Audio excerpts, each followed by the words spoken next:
Miss Keeldar and her uncle had characters that would not harmonize, that never had harmonized. He was irritable, and she was spirited. He was despotic, and she liked freedom. He was worldly, and she, perhaps, romantic. Not without purpose had he come down to Yorkshire. His mission was clear, and he intended to discharge it conscientiously. He anxiously desired to have his niece married, to make for her a suitable match, give her in charge to a proper husband, and wash his hands of her forever. The misfortune was, from infancy upwards, Shirley and he had disagreed on the meaning of the words suitable and proper. She never yet had accepted his definition, and it was doubtful whether, in the most important step of her life, she would consent to accept it. The trial soon came. Mr. Wynne proposed in form for his son, Samuel Fawthrop Wynne. Decidedly suitable. Most proper, pronounced Mr. Simpson. A fine unencumbered estate, real substance, good connections. It must be done. He sent for his niece to the oak parlor, he shut himself up there with her alone, he communicated the offer, he gave his opinion, he claimed her consent. It was withheld. No, I shall not marry Samuel Fawthrop Wynne. I ask why. I must have a reason. In all respects he is more than worthy of you. She stood on the hearth. She was pale as the white marble slab and cornice behind her, her eyes flashed large, dilated, unsmiling. And I ask in what sense that young man is worthy of me? He has twice your money, twice your common sense, equal connections, equal respectability. Had he my money counted 50 times, I would take no vow to love him? Please to state your objections. He has run a course of despicable, commonplace profligacy. Accept that as the first reason why I spurn him. Miss Keeldar, you shock me. That conduct alone sinks him in a gulf of immeasurable inferiority. His intellect reaches no standard I can esteem, there is a second stumbling block. His views are narrow, his feelings are blunt, his tastes are coarse, his manners vulgar. The man is a respectable, wealthy man. To refuse him is presumption on your part. I refuse point blank. Cease to annoy me with the subject, I forbid it. Is it your intention ever to marry, or do you prefer celibacy? I deny your right to claim an answer to that question. May I ask if you expect some man of title, some peer of the realm, to demand your hand? I doubt if the peer breathes on whom I would confer it. Were there insanity in the family, I should believe you mad. Your eccentricity and conceit touch the verge of frenzy. Perhaps, ere I have finished, you will see me overleap it. I anticipate no less. Frantic and impracticable girl. Take warning. I dare you to sully our name by a mésalliance. Our name. Am I called Simpson? God be thanked that you are not. But be on your guard, I will not be trifled with. What, in the name of common law and common sense, would you or could you do if my pleasure led me to a choice you disapproved? Take care. Take care, warning her with voice and hand that trembled alike. Why? What shadow of power have you over me? Why should I fear you? Take care, madam. Scrupulous care I will take, Mr. Simpson. Before I marry I am resolved to esteem, to admire, to love. Preposterous stuff. Indecorous, unwomanly. to love with my whole heart.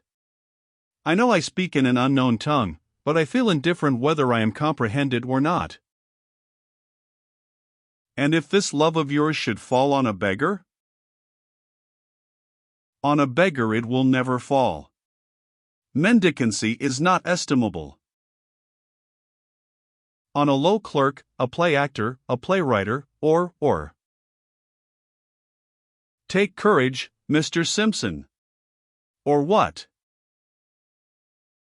Any literary scrub, or shabby, whining artist. For the scrubby, shabby, whining I have no taste, for literature and the arts I have. And there I wonder how your Fothrop Wynne would suit me. He cannot write a note without orthographical errors, he reads only a sporting paper, he was the booby of Stilbro Grammar School.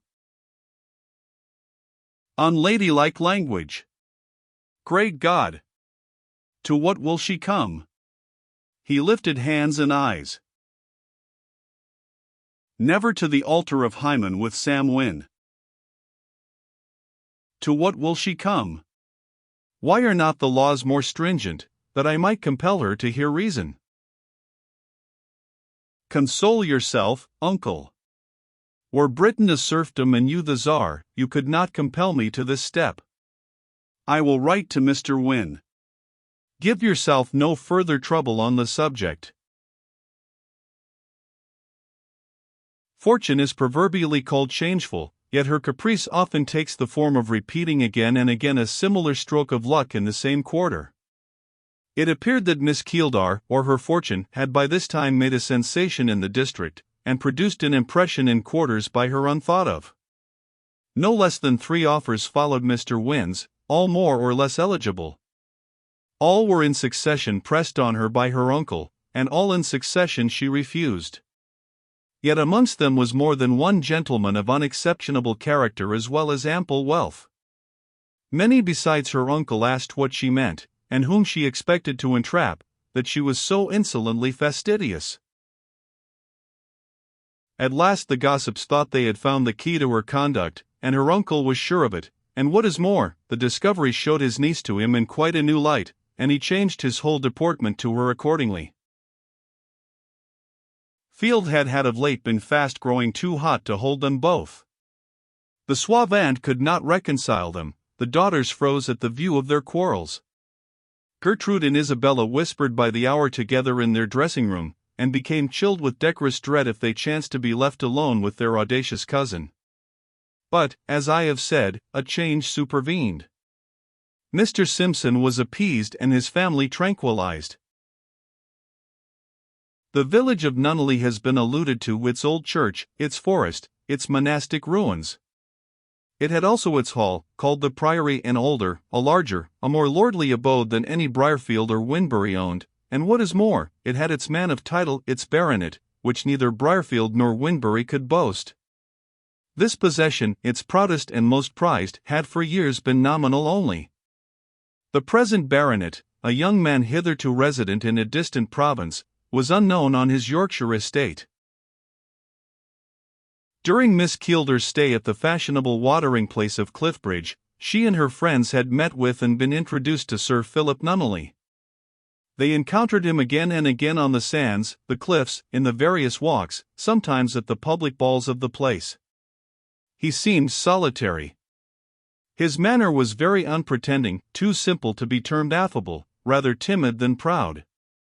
He did not condescend to their society, he seemed glad of it. With any unaffected individual Shirley could easily and quickly cement an acquaintance. She walked and talked with Sir Philip, she, her aunt, and cousins sometimes took a sail in his yacht. She liked him because she found him kind and modest, and was charmed to feel she had the power to amuse him. One slight drawback there was, where is the friendship without it? Sir Philip had a literary turn. He wrote poetry, sonnets, stanzas, ballads.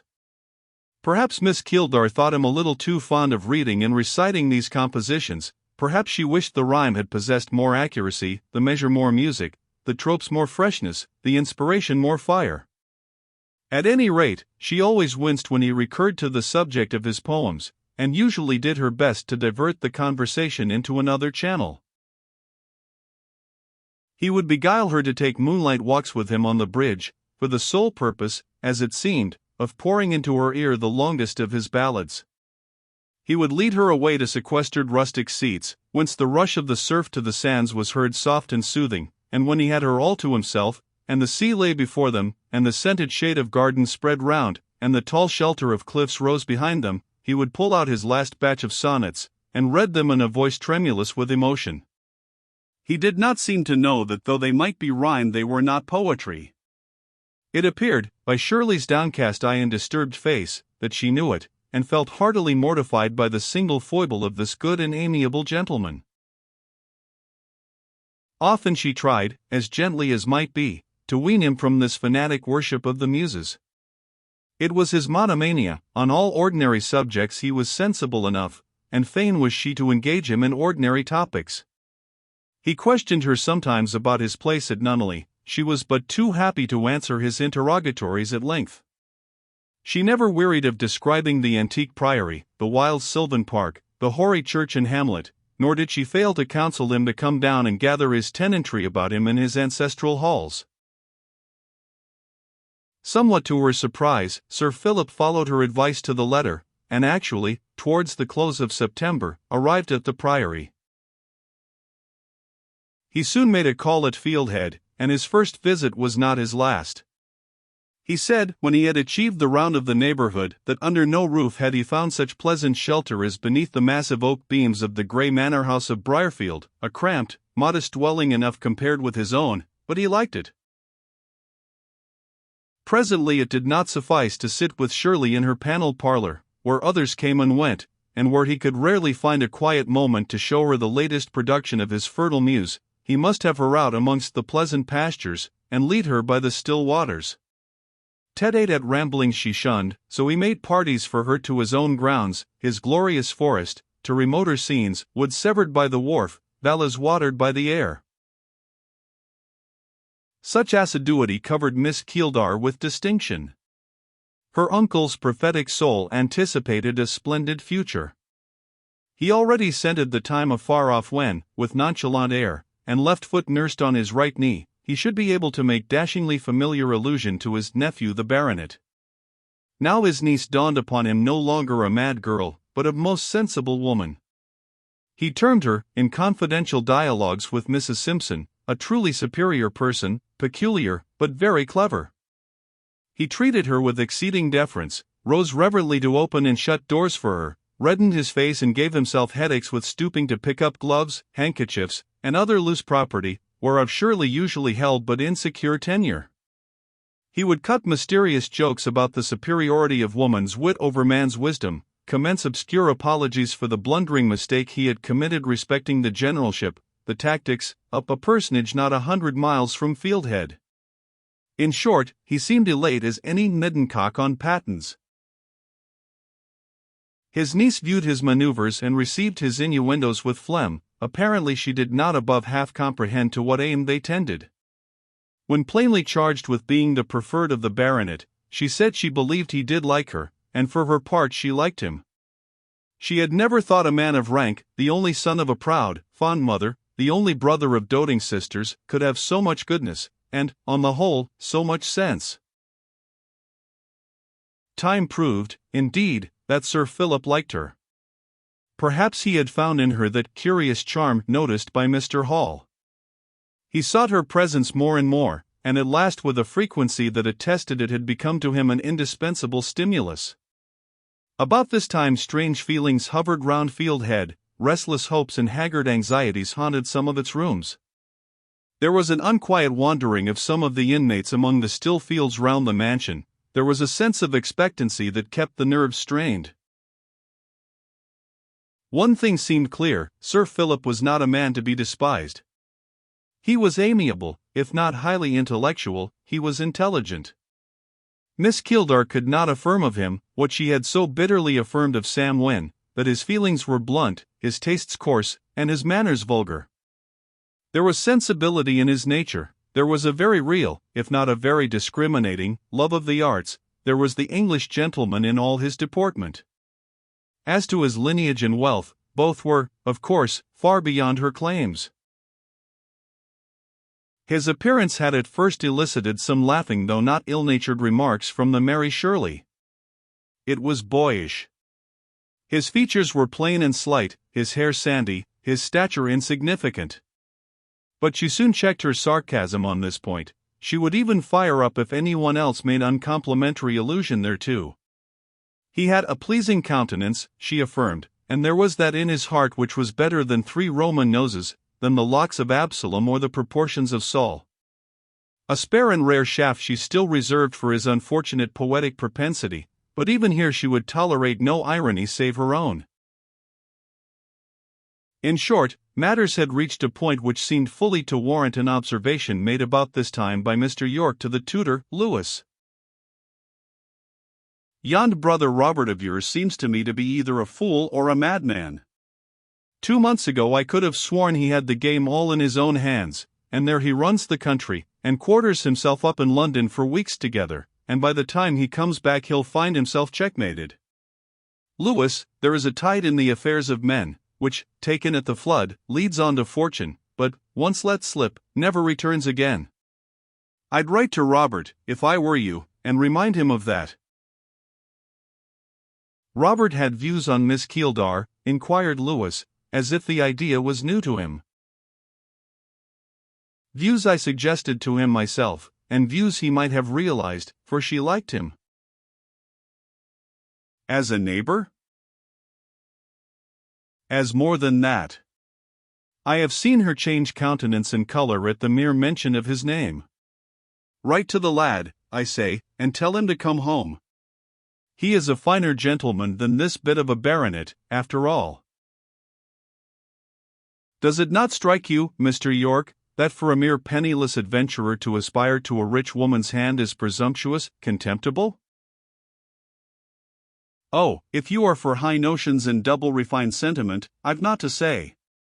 I'm a plain, practical man myself, and if Robert is willing to give up that royal prize to a lad rival, a puling slip of aristocracy, I am quite agreeable. At his age, in his place, with his inducements, I would have acted differently. Neither baronet, nor duke, nor prince should have snatched my sweetheart from me without a struggle. But you tutors are such solemn chaps, it is almost like speaking to a parson to consult with you." Flattered and fawned upon as Shirley was just now, it appeared she was not absolutely spoiled, that her better nature did not quite leave her. Universal report had indeed ceased to couple her name with that of Moore, and this silence seemed sanctioned by her own apparent oblivion of the absentee, but that she had not quite forgotten him, that she still regarded him, if not with love, yet with interest, seemed proved by the increased attention which at this juncture of affairs a sudden attack of illness induced her to show that tutor brother of Robert's, to whom she habitually bore herself with strange alternations of cool reserve and docile respect, now sweeping past him in all the dignity of the moneyed heiress and prospective Lady Nunneley, and anon accosting him as abashed schoolgirls are wont to accost their stern professors, bridling her neck of ivory and curling her lip of carmine, if he encountered her glance, 1 minute, and the next submitting to the grave rebuke of his eye with as much contrition as if he had the power to inflict penalties in case of contumacy.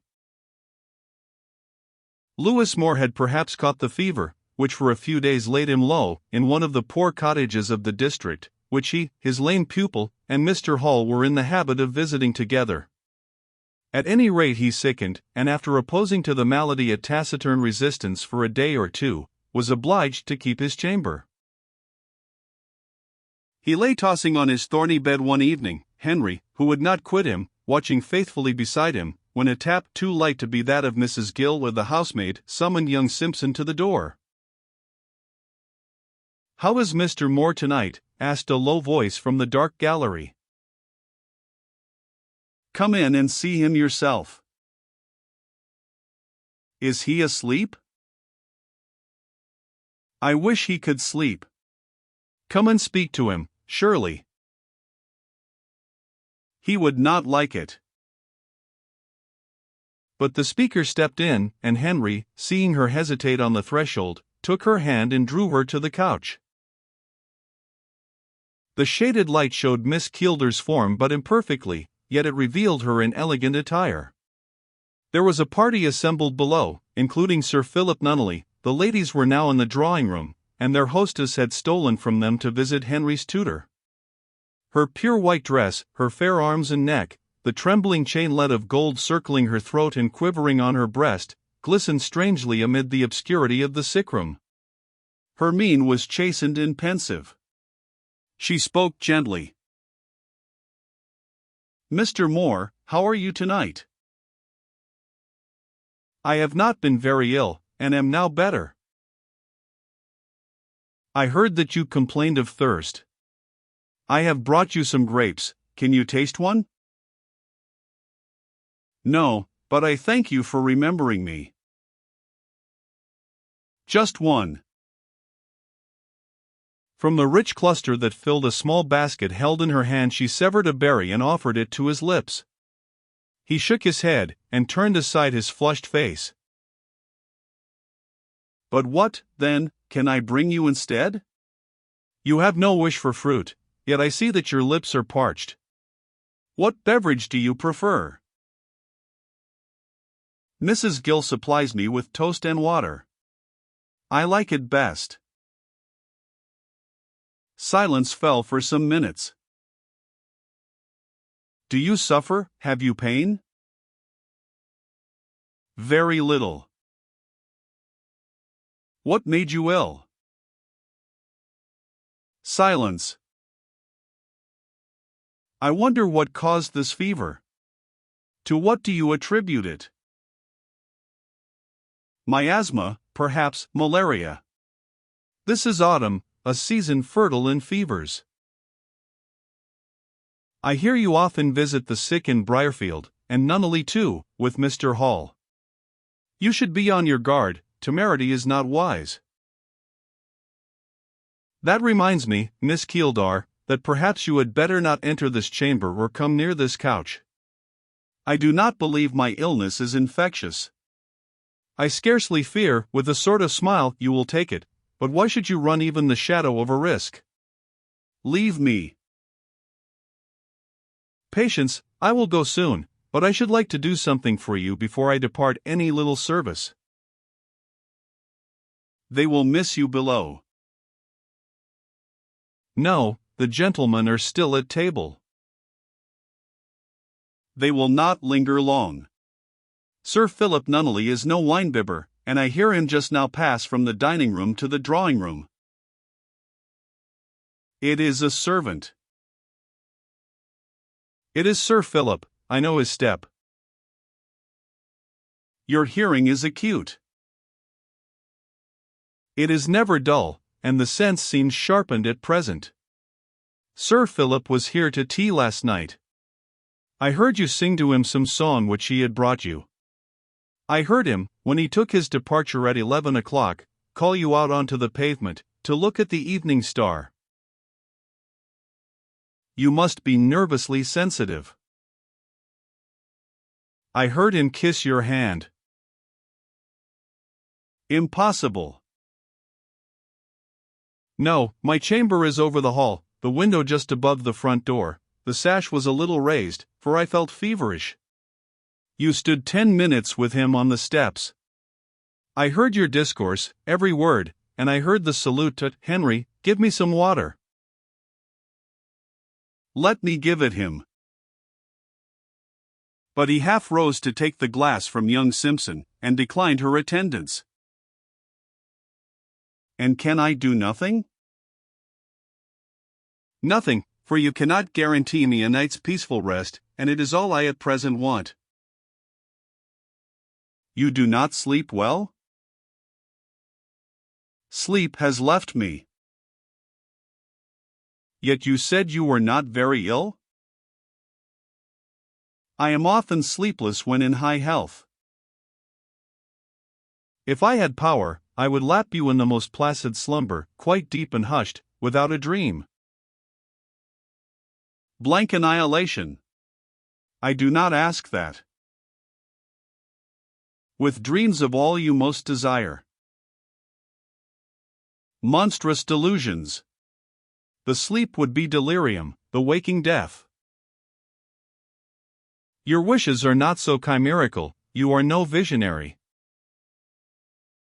Miss Keeldar, I suppose you think so, but my character is not, perhaps, quite as legible to you as a page of the last new novel might be.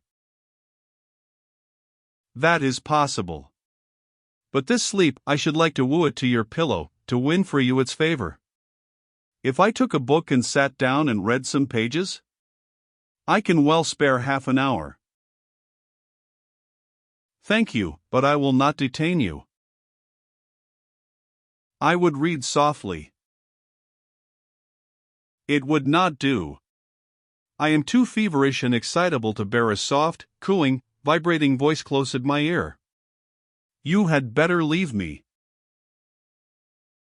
Well, I will go. And no good night? Yes, sir, yes. Mr. Moore, good night. Exit Shirley. Henry, my boy, go to bed now, it is time you had some repose. Sir, it would please me to watch at your bedside all night. Nothing less called for. I am getting better. There, go. Give me your blessing, sir. God bless you, my best pupil. You never call me your dearest pupil. No, nor ever shall. Possibly Miss Keeldar resented her former teacher's rejection of her courtesy.